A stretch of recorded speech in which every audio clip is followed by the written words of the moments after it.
এই তো কয়েকটা মাস আগের কথা। তুমি আমার ছিলে, আমি তোমার ছিলাম। কত না সুন্দর ছিল আমাদের দিনগুলো। কিন্তু সেদিন 5 মিনিটের ঝগড়ার পর থেকে 5,000 কিলোমিটার দূরত্ব বাড়িয়ে দিয়েছে তুমি আমাদের মাঝে। আজ দেখো তুমি কোথায় আর আমি কোথায়। একটাবার তাকাও আমাদের দিকে। আজ কোথায় গেল তোমার সেই দেওয়া কথাগুলো, যেখানে তুমি বলেছিলে আর যাই হোক না কেন কখনো আমাকে ছেড়ে যাবে না।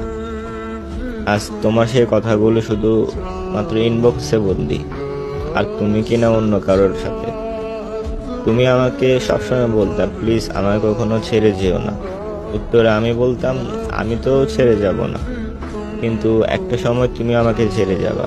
দেখলে তো আমার সেই কথাটা মিথ্যে ছিল না। দিন শেষে আজ তুমি অন্য কারো হয়ে গেলে। তবে আজও আমি তোমাকে ভুলিনি, না ভুলে গেছি তোমার সেই কথাগুলো। তুমি যেমন বলেছিলে যে আমাকে কখনো ছেড়ে যেও না, আমি ঠিকই তোমাকে ছেড়ে যাইনি। তুমি যেমন বলেছিলে আমাকে ছেড়ে অন্য কারো হয়ে যেও না, আমি ঠিকই আজও অন্য কারো হইনি। দিন শেষে আমি আজও তোমার অপেক্ষায়। আর আমার এতটুকু বিশ্বাস তুমি ফিরে আসবে। তোমার ফিরে আসার কথা ছিল, ফিরে আসতেই হবে।